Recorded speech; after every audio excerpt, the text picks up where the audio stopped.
Last century سے کئی صدیوں سے افریقہ بہت پین کے اندر ہے اور اس وقت بھی وہاں پر خانہ جنگیاں دیکھ رہے ہیں۔ ادھر پیسیفک کے اندر کشیدگی بڑھ رہی ہے، تائیوان کے حوالے سے صورتحال خراب ہو رہی ہے۔ تائیوان اس وقت تیاری کر رہا ہے کہ چین کسی بھی وقت حملہ کر سکتا ہے۔ امریکن فوج تائیوان میں ڈپلائے ہو چکی ہے، وہاں پر ڈپلائمنٹ جو ہے وہ پیسیفک کے اندر ملٹرائزیشن جو ہے وہ بڑھتی چلی جا رہی ہے، اور رشیا کے فارن منسٹر نے کہا ہے کہ کوریا کی جنگ کا خطرہ بہت زیادہ ہے، اور اس سارے جنگوں اور فساد اور سب اس کے اوپر جو ہے وہ تجارتی جنگ شروع ہو گئی ہے، جو سب سے بڑی جنگ ہے جس کے کانسیکوینسز سب سے زیادہ ہیں۔ یہ جو ملٹری وارز ہیں یہ تو ایک ملک میں جاری ہے نا، تجارتی جنگ کے اثرات تو پوری دنیا کے اوپر ہیں، جو کئی ملکوں کو دیوالیہ کر دیں گے، کئی گورنمنٹس گرا دیں گے، اور نئے جو ملٹری کانفلکٹس ہیں وہ بھی چھیڑیں گے۔ تجارتی جنگ نئی ملٹری کانفلکٹس چھیڑے گی، یہ بات ذہن میں رکھ لیں۔ تو کرائسس آلریڈی تھا، اس کے اوپر تجارتی جنگ جو وہ چھیڑ دی گئی ہے۔ تو اب اس سارے ماحول میں یعنی کہ غزہ کی جو جارحیت ہے وہ جاری ہے، اور دنیا کا سب سے بڑا مطالبہ یہ ہے کہ غزہ میں جنگ بندی جو کر دی جائے۔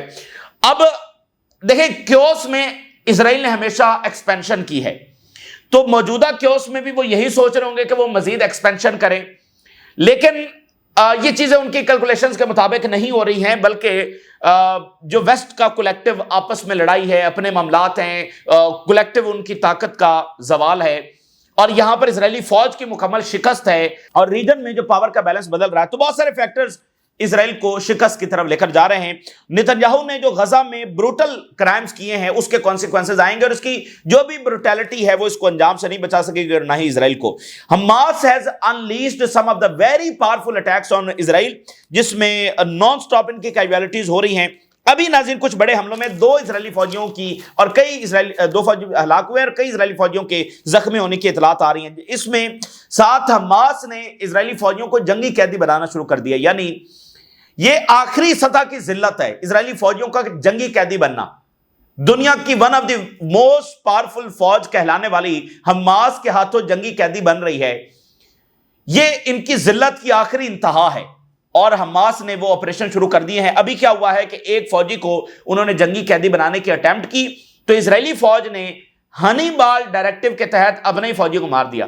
یہ دنیا میں کسی فوج کا یہ قانون نہیں ہے، صرف اسرائیلی فوج کا ہے۔ اگر ان کا کوئی بندہ جو ہے وہ اس طرح سے دوسروں کے ہاتھ میں جانے لگے، قیدی بننے لگے، تو وہ اس کو خود ہی گولی مار دیتے ہیں۔ یہ دنیا میں کہیں بھی نہیں ہوتا، صرف اسرائیل میں ہوتا ہے۔ جو 7 اکتوبر میں 1200 ان کی کیجویلٹیز ہوئیں، بعد میں یہ کنفرم ہو چکا ہے کہ سینکڑوں لوگ انہوں نے خود مارے اسی ہنی بال ڈائریکٹیو کے تحت، سینکڑوں لوگ انہوں نے خود مارے ہیں۔ یہ اکتوبر 7 کی جو انویسٹیگیشن رپورٹس ہیں وہ اس بات کو کنفرم کر چکی ہیں۔ تو جنگی قیدی بنانے لگے حماس، اور انہوں نے خود اپنا فوجی مار دیا۔ تو 3 فوجی یہاں پر کچھ دیر پہلے جب وہ مارے گئے، تو اندرونی طور پر غصہ جو ہے وہ بہت زیادہ ہے، اور نتنیاہو کو یہ کسی بھی ٹائم اب اسرائیلی سیٹلرز اٹھا کر باہر پھینک سکتے ہیں۔ وہ تحریک اچانک شروع ہوگی اور وہ گھنٹوں کی ہوگی، اور بس وہ اس کو اٹھا کر باہر پھینک دیں گے، کیونکہ مسلسل ہلاکتیں ہو رہی ہیں، مسلسل جو ہے وہ باڈیز اسرائیل واپس آ رہی ہیں۔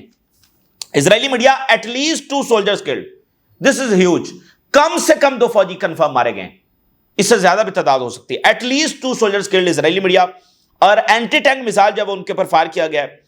اس کے علاوہ ایک آرمرڈ پرسونل کیریئر ہٹ ہوا ہے، اس کی ابھی ڈیٹیلز نہیں آئی ہیں۔ کیرینگ اسرائیلی سولجرز، یہ نارتھ آف خان یونس میں ہٹ ہوا ہے۔ اب اس میں کتنے ہلاک ہوئے، کتنے زخمی ہوئے، اس کا کوئی پتہ نہیں ہے، لیکن اسرائیلی میڈیا یہ کنفرم کر رہا ہے کہ ایک جگہ پر 2 اسرائیلی فوجی جو ہے وہ مارے گئے ہیں۔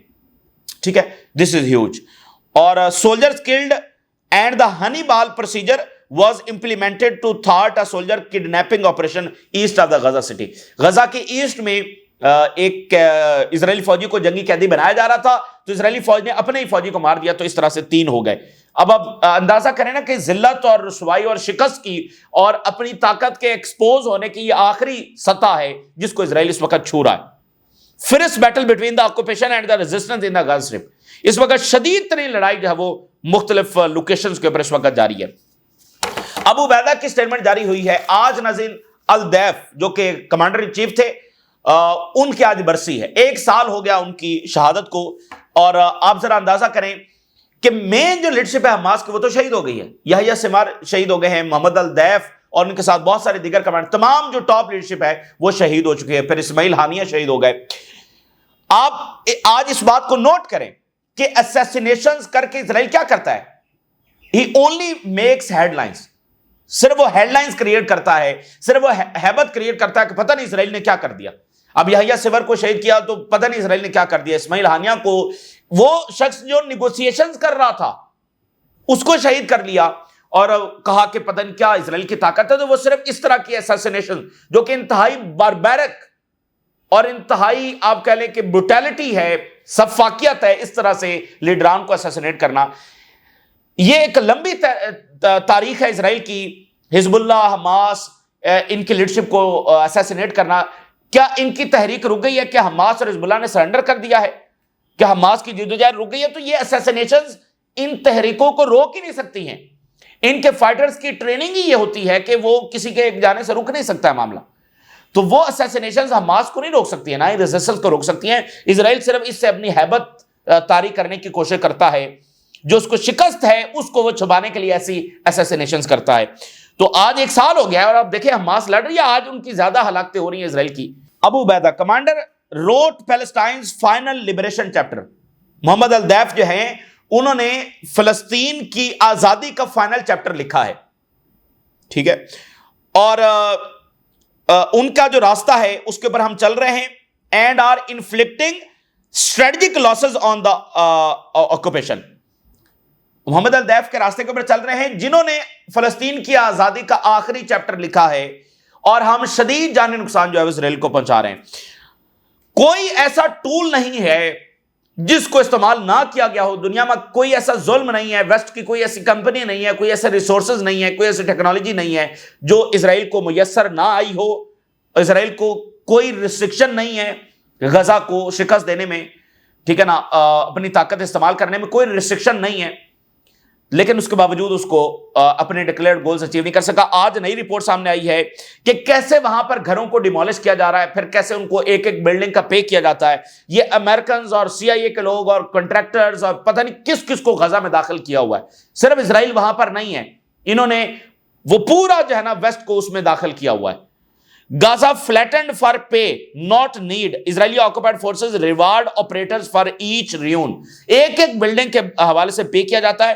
Hundreds of Israeli bulldozers, excavators and armored D9 bulldozers continue their relentless work to make Gaza unlivable for years ahead. یعنی یہ کام مسلسل 24 hours وہاں پر ہو رہا ہے. ہنڈریڈز آف بلڈوزرز ہیں, ایکسکیویٹرز ہیں, وہ ڈیمالش کر رہے ہیں, اور کنٹریکٹرز اور CIA کے لوگ اور امریکنز اور پتہ نہیں کون کون وہاں پر داخل ہوا ہے. ایک بلڈنگ جو اگر 3 منزلہ ہے اس کو گرانے کے لیے $750 ملتے ہیں. اگر اس سے زیادہ بڑی ہے تو پھر اس کے تقریباً $1500-1600 ہے وہ پے کیے جاتے ہیں ایک بلڈنگ کے. اور جو پیمنٹ سکیم ہے کہ ایک ایک بلڈنگ کا انہوں نے پے کرنا ہے, تو ظاہر ہے کہ وہ جو کنٹریکٹرز اندر آئے ہوئے ہیں وہ زیادہ سے زیادہ بلڈنگز کو گرانے کی کوشش کر رہے ہیں, to demolish as many buildings as possible, as quickly as possible. زیادہ سے زیادہ بلڈنگز اور زیادہ سے زیادہ جلدی وہ کولیپس کرنے کی کوشش کر رہے ہیں. تو دس وار فرام دا بگننگ وہ اسرائیل کی جنگ نہیں تھی, یہ پورے ویسٹ کی جنگ تھی. اور اب تو ان کے لوگ دیکھیں بوٹس آن گراؤنڈ ہو چکے ہیں ایک طرح سے. یہ تو اس کے اوپر تو پردہ پڑا ہوا ہے, اس بات کو کوئی ڈسکس ہی نہیں کر رہا. بھائی امریکنز نیشنل وہ ڈائریکٹلی غزہ میں اتر چکے ہیں. اس سے اگلی بات اور کیا ہو سکتی ہے؟ کیا وہ امریکن گورنمنٹ کی مرضی کے بغیر آئے ہوئے ہیں؟ کیا امریکہ کو پتا نہیں ہے کہ یہاں پر ان کے لوگ ہیں؟ تو وہ امریکہ کی گورنمنٹ کے کیا مرضی کے بغیر آئے ہیں, اور CIA کے لوگ اور ان کو پتا نہیں ہے کہ ہمارے لوگ وہاں پر کیا کر رہے ہیں؟ تو یہ ان کی مرضی کے ساتھ آئے ہوئے. تو Americans boots on the ground ہو چکے ہیں. آپ ذرا اندازہ تو کریں, ایک غزہ جس کے اوپر جینوسائیڈ مسلط کی گئی ہے اس کو ہرانے کے لیے کون سا ایسا ٹول ہے جو ابھی تک استعمال نہیں ہوا؟ اور الٹیمیٹلی آپ کیا کہیں گے کہ غزہ ہار گیا ہے. اب آپ ذرا اندازہ کر لیں کہ تو فارمر اسرائیلی پرائم منسٹر جو ہے اس نے کہا ہے کہ Israeli Rafah plan is ethnic cleansing disguised as aid. Guardian کو انٹرویو دیتے ہوئے فارمر اسرائیلی پرائم منسٹر نے کہا ہے کہ فلسطینیوں کو ڈسپلیس کرنا یہ ایتھنک کلینزنگ ہے, یہ وار کرائم ہے. گارڈین کو انہوں نے انٹرویو دیا ہے. تو اندرونی طور پر بھی نیتنیاہو آئسولیٹ ہو چکا ہے, وہاں ٹرمپ آئسولیٹ ہو چکا ہے اپنے تمام فیصلوں میں, اور جو انٹرنیشنل لیجیٹیمیسی اب گارڈین لکھ رہا ہے کہ ایتھنک کلینزنگ ہو رہی ہے. تو یہ جو ان کے سارے منصوبے ہیں نا، دیکھیں شکست کو وہ تسلیم نہیں کر پا رہے نا، ایک انا ہے، تکبر ہے کہ اور اس بات کو نوٹ کریں، سیز فائر صرف سیز فائر نہیں ہوگا، اس کے ساتھ فلسطینی ریاست کا اعلان جڑا ہوا ہے. تو اگر آج یہ سیز فائر کا اناؤنس کرتے ہیں تو آگے فوری ریکنسٹرکشن ہونی ہے، فلسطینی ریاست کا اناؤنس ہونا ہے. تو اس لیے یہ ایک آر پار کی لڑائی ہے، ایک حتمی جنگ ہے جو یہاں پر جاری ہے. اس کو وہ قبول کرنے کے لیے تیار نہیں ہے، کیونکہ آگے ساتھ ہی فلسطینی ریاست کا اناؤنس کرنا ہے. تو وہ زور لگا رہے ہیں اور اپنا لگائیں زور، جو انہوں نے کرائمز کیے ہیں آخر اس کا حساب کتاب بھی ہوگا، اور اسرائیل اس راستے کے اوپر کبھی جیت نہیں سکتا ہے، یہ وقت ثابت کرے گا.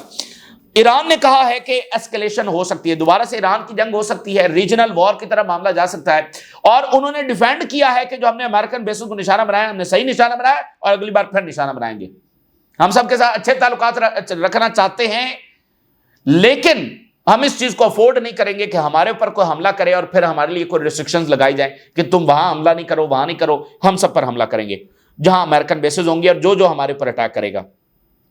Iran defends regional policies, warns of escalating aggression in Gaza.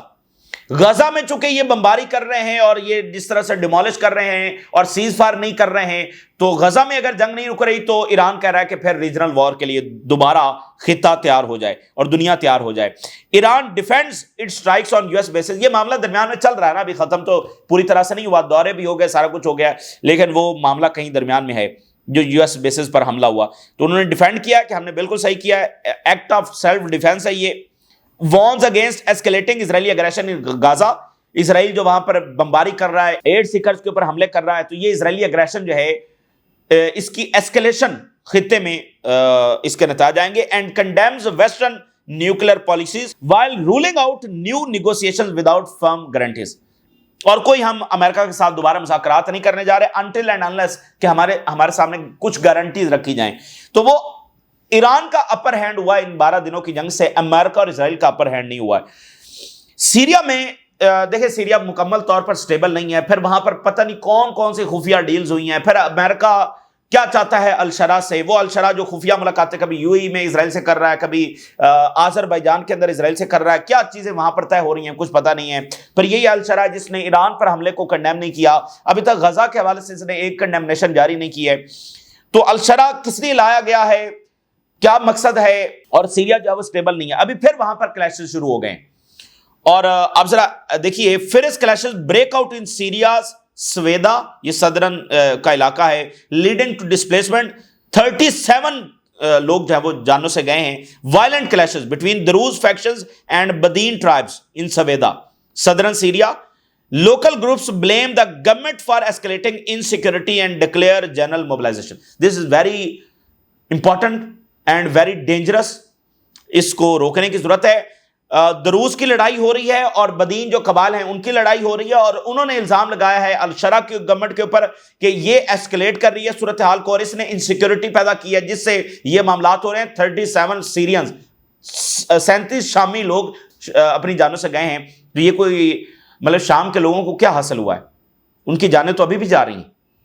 تو دروز کی اور قبائل کے آپس میں لڑائی، وہ الزام لگا رہے ہیں کہ الشرا کی وجہ سے انسیکیورٹی کریٹ ہوئی ہے، اور دونوں نے جنرل موبلائزیشن کا اناؤنس کیا ہے، یعنی اپنے لوگوں کا کہ وہ ہتھیار اٹھائیں. سیرین forces launch security operations in سویدا bombing villages کے اوپر دماسکس اتھارٹیز نے بومبنگ شروع کر دی ہے. اب آپ ذرا اندازہ کر لیں، الشرا صاحب کی حکمت عملی پر اندازہ کر لیں. اپنے ہی لوگوں کے، اپنے ہی ولیجز کے اوپر بمباری کر رہا ہے. اسرائیل کے خلاف اس نے ایک گولی نہیں چلائی، ان کے ساتھ خفیہ ملاقاتیں کر رہا ہے. جوائنٹ سیکورٹی ڈپلائمنٹ سویدا میں شروع کر دیا to restore state authority and confront armed groups as calls for international protection grows amid civilian کیجوالٹیز.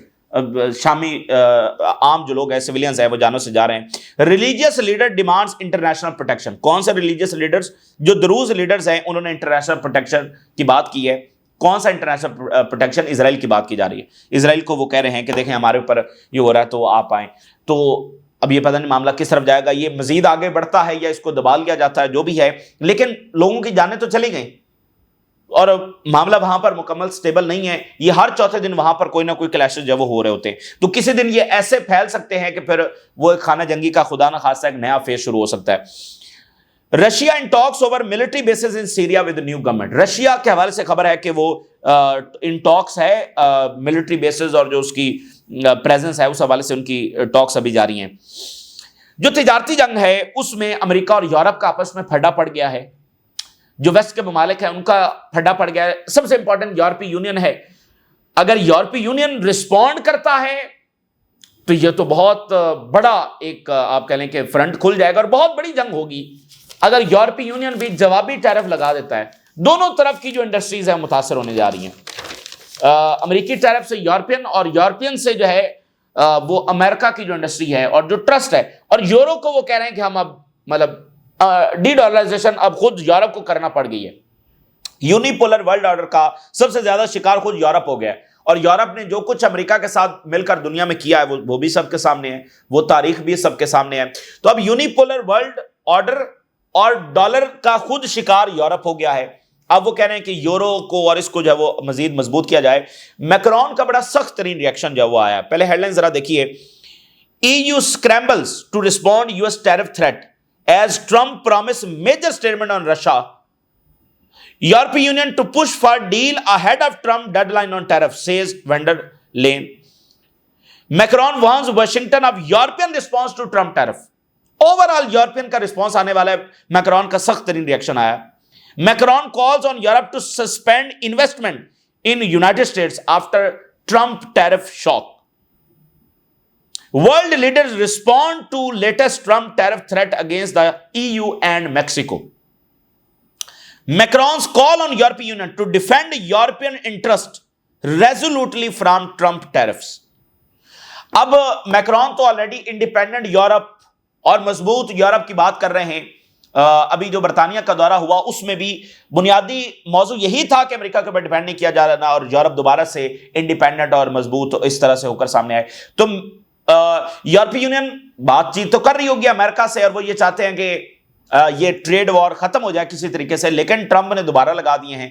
اب کیا یہ معاملہ سیٹل ہوگا یا نہیں ہوگا؟ اگر نہیں ہوگا تو میں نے آپ کو بتا دیا ہے کہ صرف 1 مہینہ لگے گا امریکی امپائر کو نیچے آنے میں, بس اتنا ہی ہے, کیونکہ یہ ممالک افورڈ نہیں کر سکتے. اور اگر یہ آج معاملہ حل ہو بھی جائے تو دوسری بار ٹرمپ کے ٹیرف لگانے سے وہ ٹرسٹ میرا خیال ہے کہ بالکل ہی ختم ہو گیا. پہلی جو اٹیمپٹ ٹرمپ نے کی اس سے ڈیمیج ہوا, پھر ٹرمپ نے واپس لے لیے تو کہا کہ چلو ٹھیک ہے ایک بار ہو گیا, غلطی ہو گئی. اب دوبارہ لگانے سے تو ان سب کو جو ہے وہ اندازہ ہوا ہے کہ امریکہ کے اوپر ٹرسٹ نہیں کیا جا سکتا ہے. تو یہ تیزی سے ملک جب آگے بڑھیں گے. اور میکرون کی دیکھیں, میکرون کی اور یورپ کی یہ سٹیٹمنٹس آنا کہ ہم امریکہ کے اوپر جوابی اور ڈیسائسو رسپانس کریں گے. جرمنی کا بھی یہ رسپانس آیا, تو یہ تو بڑی مطلب غیر معمولی بات ہے نا کہ ویسٹ اس سطح پر آپس میں لڑ رہا ہے, یورپ اور امریکہ.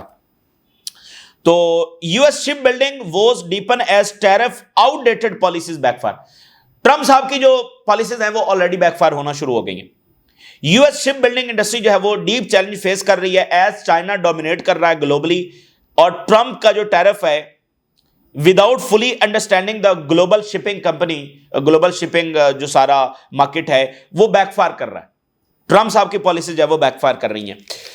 اچھا جی, ڈنمارک کے ساتھ معاہدہ ہوا ہے. 3 بیسز جو ہے اسٹریٹجک بیسز وہ امریکہ کے پاس ہوں گی. یہ ٹروپس ڈپلائے کر سکیں گے, اپنی فوج ڈپلائے کر سکیں گے, اور ڈنمارک کے پاس بڑی لمیٹڈ اتھارٹی ہوگی ان بیسز کو سرویلنس کرنے کے لیے, دیکھنے کے لیے کہ یہاں پر امریکہ کیا کر رہا ہے. رشیا نے کہا کہ یہ مطلب ٹرمپ کے آنے کے بعد رشیا کا بڑا سخت ترین رد عمل آیا. یہ پہلا ایسا اقدام ہے.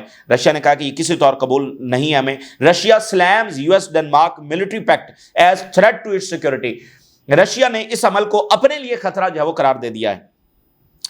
It could intensify military tensions along its western frontier and further entrench NATO presence near Russian borders. Ukraine کی جنگ جاری ہی اس وجہ سے کہ وہ جو ایسٹرن فلینک ہے نیٹو کی, جو ایسٹرن جو ایکسپینشن ہے رشین بارڈرز کی طرف وہ نہ ہو, اس پر یہ جنگ ہو رہی ہے. اور وہ ویسٹرن بارڈرز کی طرف بھی بڑھ رہے ہیں, نیٹو ویسٹرن بارڈرز کی طرف بڑھ رہا ہے, بالٹک سی کی طرف بڑھ رہا ہے. جو جنگ کا کاز ہے وہ اس کو ختم نہیں کر رہے ہیں, اس کو مزید ہوا دے رہے ہیں. تو اس کا نتیجہ کیا ہوگا بھائی؟ رشیا تو اس وجہ سے آلریڈی جنگ میں ہے. ایک ہوتا ہے نا کہ بھائی آپ تائیوان کو اسلحہ دے رہے ہیں تو اس کا کیا نتیجہ ہوگا. جس کاز کی وجہ سے جنگ میں آلریڈی رشیا اتر چکا ہے, یعنی اس کو یہ چیز قابل قبول نہیں ہے, وہ اسی چیز کو ہوا دے رہے ہیں. اس کا نتیجہ الٹیمیٹلی کیا ہوگا؟